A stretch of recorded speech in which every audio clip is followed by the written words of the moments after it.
এবার আশা করবো সবাই পারবি, যা হবে করবে তোমরা। চলো নেক্সট, আমি আবার আমার আগের জায়গায় ব্যাক করি। কি ছিল আমার আগের জায়গা? কেউ কিছু কথা বলছে? ইয়েস প্লিজ একটু, হ্যাঁ সবাই মাইক মিউট করো, সবাই মাইক মিউট করো, বাকিদের প্রবলেম হচ্ছে। যে যখন কথা বলবে আমাকে বলে নিয়ে মিউট করে দেবে মাইক। চলো হ্যাঁ, মোমেন্ট অফ ইনার্শিয়া মানে, আচ্ছা আরেকটা জিনিস, ডাইমেনশন পড়ার সময় এখন কোনো মানে খুঁজতে যাবে না, ফিজিক্যাল কোনো মিনিং বার করতে যাবে না, তাহলে পারবে না করতে। যখন মোমেন্ট অফ ইনার্শিয়া চ্যাপ্টার পড়ানো হবে তখন জেনে যাবে। এখন শুধু তোমার ফর্মুলা জানার দরকার। ফর্মুলা আমি তোমায় বলে দিচ্ছি, এম আর স্কোয়ার। এবার পারবে বার করতে মাস ইন্টু ডিস্টেন্সের স্কোয়ার। ডাইমেনশন চ্যাপ্টারে কোথাও কোনো জিনিসের মানে খুঁজতে যাবে না, মানে আমি তোমাদের যে কথাটা বলি ফিল করো, এখানে ফিল করার কোনো জায়গা নেই। ক্লিয়ার? শুনতে পাইনি ফর্মুলা। আমি যে চার্ট পাঠিয়েছি যত বই আছে সব বই থেকে কালেক্ট করা চার্ট, তোরা যত বই পড়ছিস দেখবি তোদের বইয়ে 50 থেকে 60 খানা ডাইমেনশনের চার্ট আছে। আমি 110 খানার পাঠিয়েছি, ওর বাইরে আর কিছু হয় না। এতক্ষণ ধরে যা যা কথা হয়েছে সব হয়ে গেছে। ভেলোসিটি গ্রেডিয়েন্ট আছে, প্রেসার গ্রেডিয়েন্ট আছে, আর এটা কি বলে মোমেন্ট অফ ফোর্স আছে। কত মনে রাখবো বল, কত আছে, সব আছে, আমি তো বলে দিলাম সব আছে, এভরিথিং। বলি হ্যাঁ শুভজিৎ, শুনছি আমি। আবার এখন লস অফ মোশন, হ্যাঁ সেটা বোর্ডের ক্লাসে হয়েছে। না ওই ইনার্শিয়া এই ইনার্শিয়া এক নয়, ওই রাম ছাগলের এক্সাম্পলটার মতো। ঠিক আছে, চলো চলো নেক্সট। আমি তাহলে তোমাদের বললাম, তোমাদের এইটুকুনি কনফিডেন্স আসার কথা এতক্ষণে, যার ইচ্ছা ডাইমেনশন দিই, যদি তার ফর্মুলা জানি তাহলে আমি সেটা বার করতে পারবো। এবং ফর্মুলা কোথা থেকে জানবো? যেগুলো আমাদের হয়ে গেছে অলরেডি সেগুলো জানা উচিত। ভেলোসিটি যদি তুমি ফর্মুলা না পারো কিছু বলার নেই, ফোর্সের ফর্মুলা না পারলে কিছু বলার নেই এই লেভেলে। যেটা পারবে না সেটার জন্য এখন 1 মাস ওই যে আমি চার্টগুলো পাঠিয়েছি ওখান থেকে হেল্প নিতে পারো, বাট শুধু ফর্মুলারই হেল্প নেবে, ডাইমেনশন নিজে ক্যালকুলেট করে নেবে। ক্লিয়ার সবার? এর মধ্যে থেকে কিছু ভালো ভালো কোশ্চেন আসে, ভালো ভালো মানে রিপিট হয়েছে এরকম কোশ্চেন আসে, সেগুলো আমি একটু শিখিয়ে দিচ্ছি। দেখো কি, ভালো করে শুনবে। বলা হয় what is the dimension of mu not.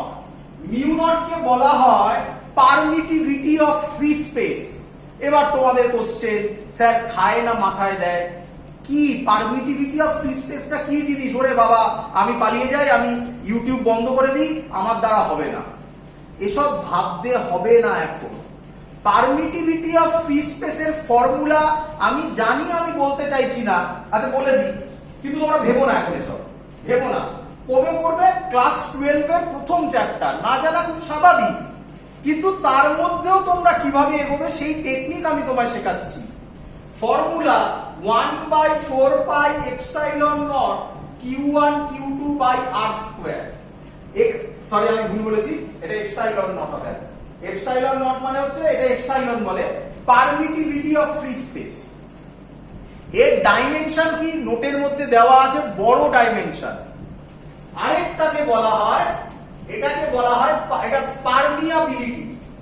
Permeability কোথায় ইউজ হয়? Magnetic field. এটা ইলেকট্রোস্ট্যাটিক্সে হয়, আরেকটা হয় ম্যাগনেটিক ফিল্ড। এত ভাবার দরকার নেই। তোমাকে পরীক্ষায় কি দেবে? তোমাকে পরীক্ষায় দেয় কি দেয়? বলে find the dimension of 1/√μ naught epsilon naught. স্টুডেন্টরা কি করে ভালো করে শুনে নাও। স্টুডেন্টরা কি করে?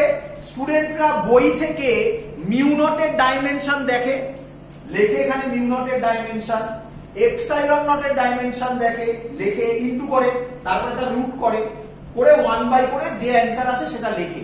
এত টাইম নেই করা, শিখে নাও আজকে থেকে এই ফর্মুলা। তুমি জানো না মিউ নট কি করে, এপসাইলন নট কি করে, জাস্ট মুখস্থ করো। এখন এটার ফর্মুলা হয় সি, মানে হচ্ছে স্পিড অফ লাইট। এবার পারবে ডাইমেনশন? হয়ে গেল, অঙ্ক শেষ। মনে রাখবে, মনে রাখবে। Clear idea?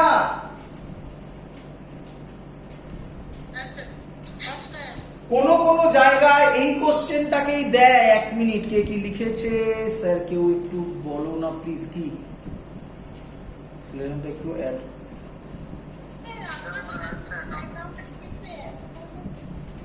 অ্যাড করব। অ্যাকাউন্ট অ্যাড করা নেই এখন? হয়ে গেছে অ্যাড? কোথায় পাঠাও?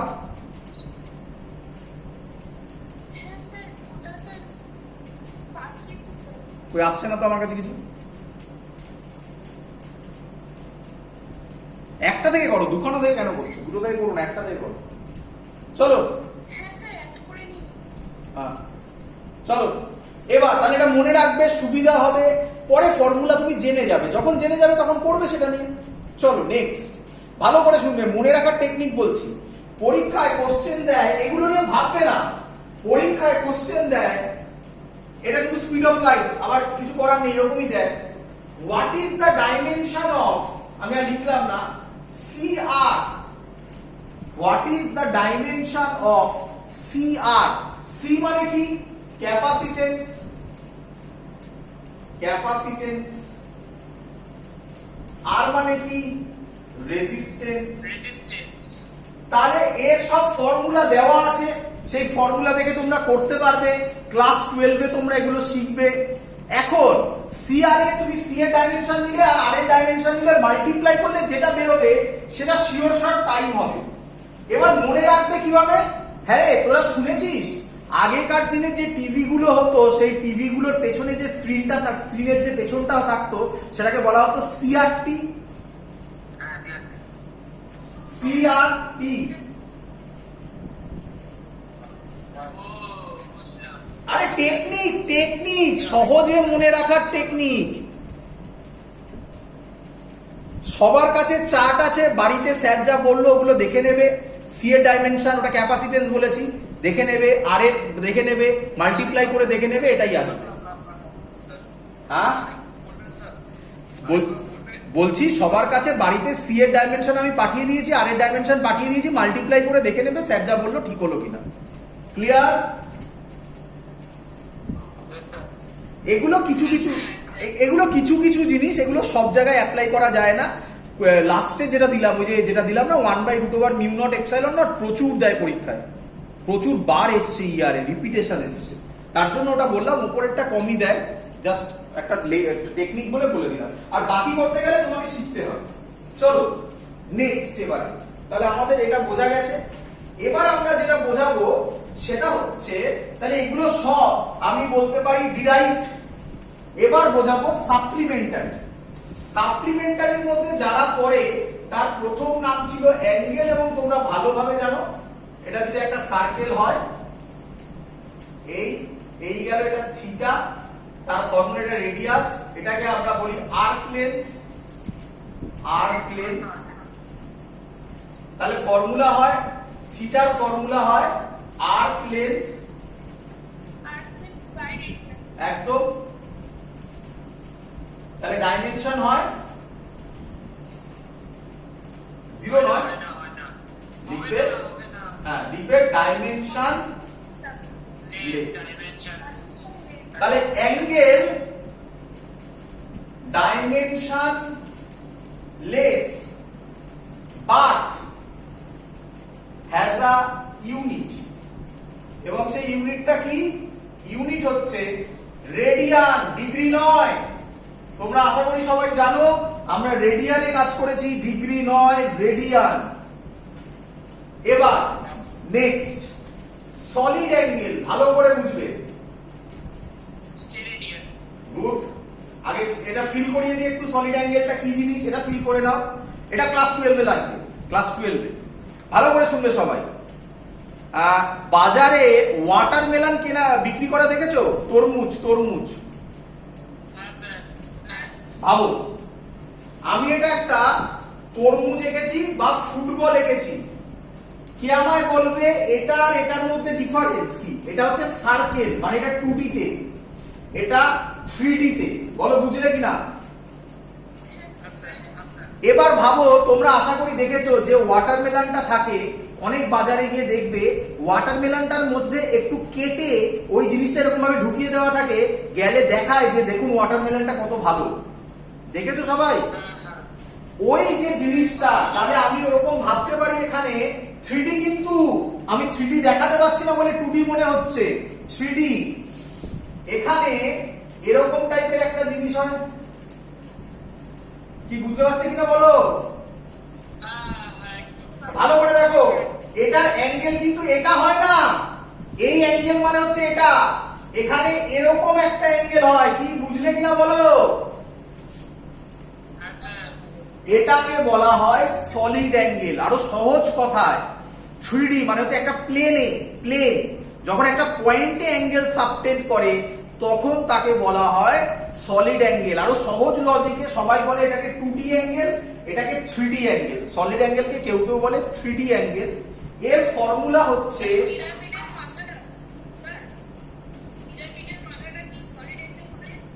শুনতে পাইনি আরেকবার? পিরামিডের মাথা, গুড, খুব সুন্দর, খুব সুন্দর, একদম নিঃসন্দেহে সলিড অ্যাঙ্গেল। আরেকটা, আচ্ছা এক মিনিট, ইরফান বলছে বোল্টজম্যান কনস্ট্যান্টের ডাইমেনশন ফর্মুলা কি? ইরফান নোটের মধ্যে দেওয়া আছে, আমি আর ওটা নিয়ে কথা বলছি না, তবে আমরা একটা অঙ্ক দেবো যেখানে বোল্টজম্যান কনস্ট্যান্টের ডাইমেনশন খুব কাজে লাগবে, তখন আমার ওখানে যখন আসবে আমি ফর্মুলাটা বলছি, এখন বলছি না, একটু বাদে বলছি। আচ্ছা, কর্নেটো আইসক্রিম খেয়েছিস? অনেকগুলো কর্নেটো আইসক্রিমের মধ্যে, ভালো করে বুঝবি, কর্নেটো আইসক্রিমের মধ্যে দেখেছিস, মানে কর্নেটো আইসক্রিম না, ওই যে বাজারে পাওয়া যায় না কর্নেটোর মতোই কোন কোন বিক্রি হয়, তারপরে ওর মধ্যে আইসক্রিমটা ঠেসে ঢুকিয়ে দেয়। ওই আইসক্রিমটা যখন ওর মধ্যে ঠেসে ঢুকিয়ে দেবে তখন ওই আইসক্রিমটা একটা কোণ করবে না, আমি যে ছবিটা এঁকেছি তলায় ওরকম অ্যাঙ্গেল হবে। এই অ্যাঙ্গেলটাকেই বলা হয় 3D অ্যাঙ্গেল বা সলিড অ্যাঙ্গেল। Clear idea? আর নর্মাল অ্যাঙ্গেল হচ্ছে ডান দিকে যেটা আমরা এঁকেছি, এটাই হলো সলিড অ্যাঙ্গেল। আর কিছু ভাবার দরকার নেই। সলিড অ্যাঙ্গেলের ফর্মুলা হচ্ছে এরিয়া বাই আর স্কোয়ার। তাহলে এটাও অবভিয়াসলি ডাইমেনশনলেস, বাট ইউনিট আছে, হ্যাজ আ ইউনিট, নাম কি? স্টেরেডিয়ান। জাস্ট মনে রাখার জন্য, আর কিচ্ছু না। তোমরা আশা করি বুঝে গেছো কেন এদের নাম সাপ্লিমেন্টারি, কারণ এরা ডাইমেনশন নেই। জেনারেলি কি হয়, ডাইমেনশন না থাকলে ইউনিট লেসও হয়, ম্যাক্সিমাম তাই হয়। এক্সাম্পল বলুন। এক্সাম্পল আমি যদি বলি, খুব মনে থাকা উচিত, তার নাম হচ্ছে কোএফিসিয়েন্ট অফ ফ্রিকশন। ফর্মুলা ছিল F is equal to mu n, mu হচ্ছে F by n, এটাও ফোর্স, ডাইমেনশনলেস, ইউনিটলেস। ক্লিয়ার? হ্যাঁ, একদম আপেক্ষিক ঘনত্ব মানে রিলেটিভ ডেনসিটি। কেন, কি ছিল? Density of a substance by density of water at 4 degree centigrade, দুটো সেম জিনিসের রেশিও। রিফ্র্যাক্টিভ ইন্ডেক্স, সেটাও ইউনিটলেস, ডাইমেনশনলেস। বাট যেহেতু এরা dimensionless but has a unit, তাই এরা সাপ্লিমেন্টারির আন্ডারে পড়েছে। তাহলে এরপরে একটা তোরা কোশ্চেন করি, তার অ্যান্সার আমিই বলে দিচ্ছি। তোরা কোশ্চেন করিস যে স্যার এরকম কি কি আছে যার ইউনিট নেই কিন্তু ডাইমেনশন আছে, যার ইউনিট নেই কিন্তু ডাইমেনশন আছে, বল। অ্যান্সার ওরকম কিছু, গুড, একদম ঠিক বলেছিস, ওরকম কিছু হয় না। Clear idea? উল্টোটা হয় না। চলো এবার নেক্সট পার্টে আমরা যাচ্ছি। তাহলে সাপ্লিমেন্টারি ওই জায়গাগুলো আমি বোঝাতে পেরেছি আশা করি। এবার যে পার্টগুলোতে যাচ্ছি ভালো করে বুঝবে সবাই। এর নাম হচ্ছে প্রিন্সিপাল অফ হোমোজিনিটি। তোমরা সবাই জানো। আচ্ছা, তার আগে আরেকটা কথা শেখাবো, সরি, তার আগে আরেকটা কথা শেখাবো। বইতে বলা থাকে, আমি লিখে দিচ্ছি জিনিসগুলো আগে, আমি আগে জিনিসগুলো লিখে দিচ্ছি। 1 মিনিট, কালি শেষ হয়ে গেছে, আমি পেনটা চেঞ্জ করে নিই। নাম্বার 1, ভালো করে শুনবে, এগুলো খুব ইম্পর্টেন্ট পয়েন্ট, নোট ডাউন করে নেবে। Numeric constant, numeric constant, example numeric constant, example কেউ কেউ কেউ 2 পাই রুট কে বলা যায় না, কে কে তো যা ইচ্ছা হতে পারে না, কেটা বলো না। 4 পাই তো অবভিয়াসলি হবে। 3, 3.5 যা ইচ্ছা ডট ডট, হ্যাঁ না যা ইচ্ছা, 900 যা ইচ্ছা বলুন। Numeric constant have no dimension. কে আমায় বলবে, তোমরা তো পড়ে এসছো, এবার ধরা উচিত, কে আমায় বলবে বইতে কি ভুল লেখা থাকে?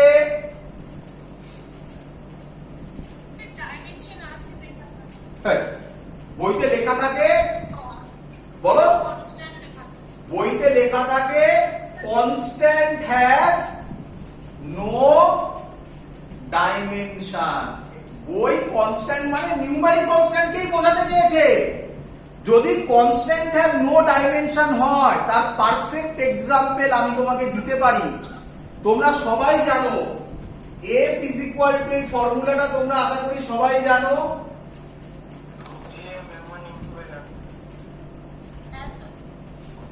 জিটা, এটা অ্যাকচুয়ালি এসেছিল কিভাবে? এটা অ্যাকচুয়ালি এসেছিল এরকম, তোমরা জানো এটা, এটা 9, 10 এ করেছো। প্রপোর্শনাল সাইন হটালে কি এসেছিল? তাহলে জি কনস্ট্যান্ট কি কনস্ট্যান্ট নয়?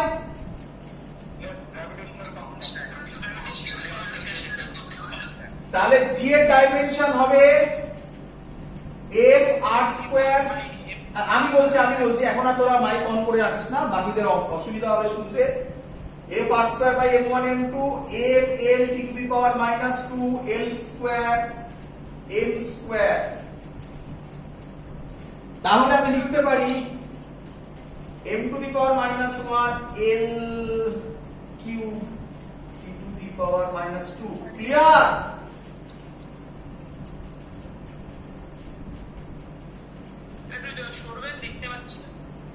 ক্লিয়ার? ইউনিট আশা করি সবার পারা যাবে, kg inverse, metre cube, second to the power -2। তাহলে যে কথাটা বলে কনস্ট্যান্ট হ্যাভ নো ডাইমেনশন, ভুল কথা। Numeric constant have no dimension, তোমরা এটা মনে করবে। আরেকটা কথা বলে রাখি, এর মধ্যে থেকে অলরেডি আমাকে জানতে চেয়েছিল ইরফান, বোল্টজম্যান কনস্ট্যান্টের ডাইমেনশন কি। তো ও যখন বললো, আমি একটু শিখিয়ে দিই, এখানেই সেটা আসবে। ও যখন বললো একটু আমরা বলে দিই, দেখে নাও, আমি এখান থেকেই বলছি।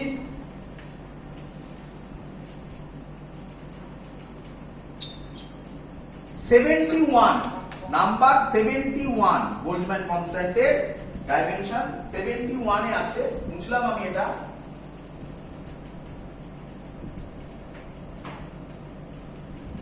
এখানে নাম্বারটা একটু ঘুরিয়ে করা হয়েছে, আগে বলে রাখি একটুখানি। এই ফর্মুলাটা তোমরা জানো,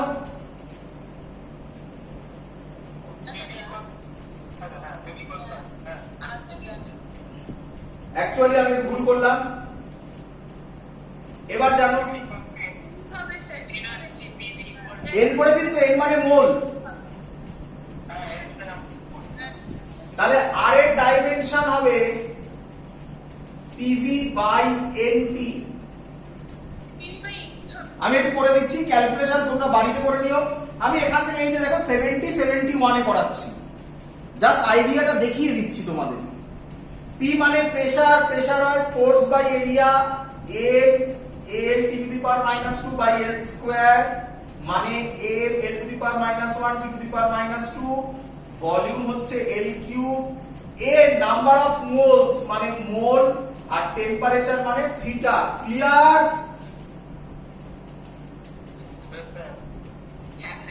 আর কেভি ডাইমেনশন, কেভি মানে হচ্ছে বোল্টজম্যান কনস্ট্যান্ট। কোন কোন বই কেভি কে শুধু কে লেখে, বি ফর বোল্টজম্যান লেখে না অনেক বই। তাই কেউ একটা, তোরা মনে আছে কেউ একটা বলেছিলিস কে, যখন আমি কনস্ট্যান্ট বলেছিলাম?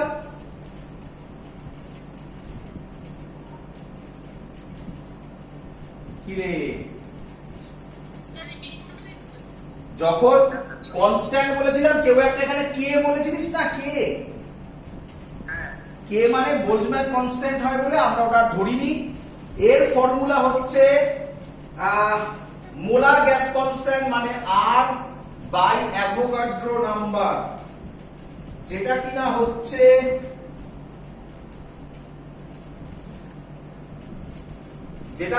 অ্যাভোগাড্রো নাম্বারের কোনো ডাইমেনশন নেই, এটাও ডাইমেনশনলেস।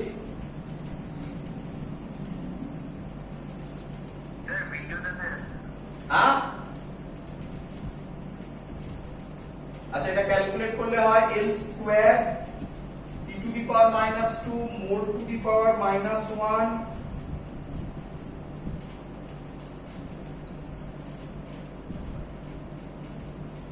আচ্ছা একটু ভুল করা আছে, এটা একটু বলে দিই।